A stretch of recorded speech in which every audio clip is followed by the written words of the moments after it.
Имаме едно прашање за дрвинистите. За овие што веруваат дека сме настанале по пат на еволуција, милиони години со постепени модификации, мутации, наследување, природна селекција и бум, евене. Што настанало прво? Крвта, крвните садови, срцето или системот за коагулација на крвта? Ако настанала крвта, што правила таа? Еве, замислете го првиот организам со некаква многу simple крв. Што била таа? Само течност во него? Како се движела? Како функционирала? Ако настанало прво срцето, што правило тоа? Си пумпало така само од себе? Што пумпало? Зошто пумпало? Како можела крвта да се движи без крвни садови? Што пумпало срцето? Каде пумпало? Или како може да функционира крвен систем без систем за коагулација? Замислете, едно дете си трча, се исече и целото искрвари. Нема што да ја сопре неговата крв. Така? Нема да преживее, нема да се размножи, нема да има принцип на наследување, гени и така натаму. Целиот систем за еволуција паѓа у вода. Обично дарвинистите викаат, ама знаеш, имало милиони години и тоа така постепено се создавало.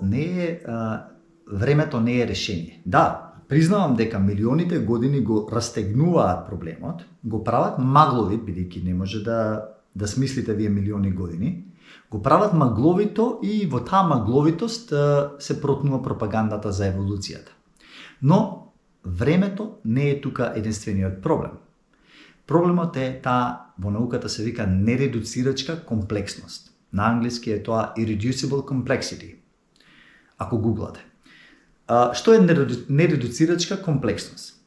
Тоа значи дека самата комплексност не можете да ја редуцирате за еден дел помалку.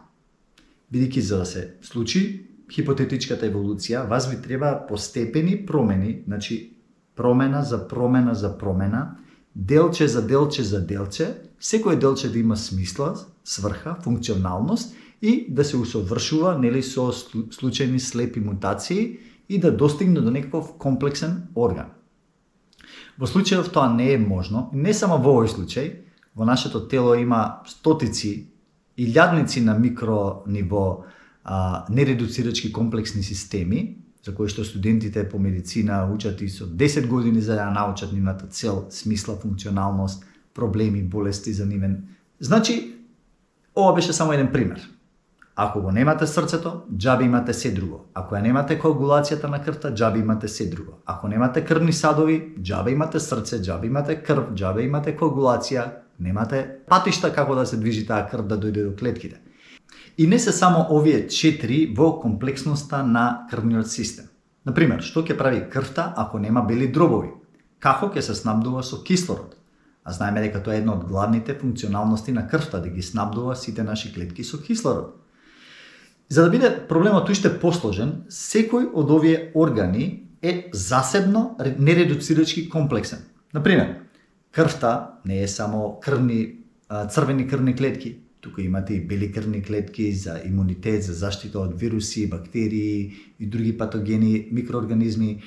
Крвта има крвна плазма, што и помага да ги движи овие клетки. Срцето си има собствен нервен систем, цел собствен софтвер и хардвер за да работат сите 4 пумпи, отвори, затвори во срцето. Значи не може ли тоа една по една да се создаваат? Понатаму, системот за коагулација. Тој систем има 10 каскадни меѓусебно зависни процеси за да дојде до коагулација на крвта.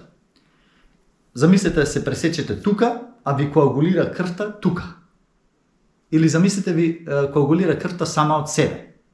Значи, крвта мора точно да коагулира таму каде што има прекин на крвниот сад и само таму, а при тоа да не направи блокирање на крвните садови.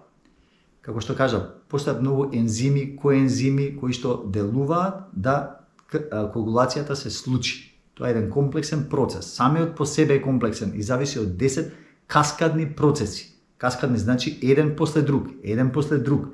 Мора да бидат сите тие 10 процеси истовремено создадени за да имате ефективна функционална коагулација на крвта.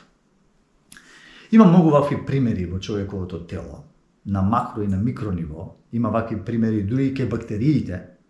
Сме збореле за бактериското опавче, тој бактериски флагелум, кој што работи буквално како еден електричен мотор. Ви слика тука. Значи, имате статор, имате ротор, има пренос на енергија, функционалност.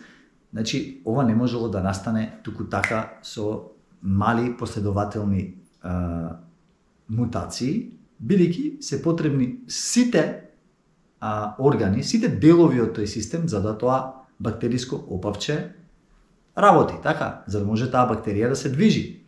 Иначе немате бактерија што се движи, не може да доаѓа до храна, да јаде, нели, за да се размножи, немате еволуција. И така натаму, ќе следуваат уште видеа за поврзани со дарвинизмот. Следете ме, сабскрајбнете се и се гледаме у наредно видео. Чао!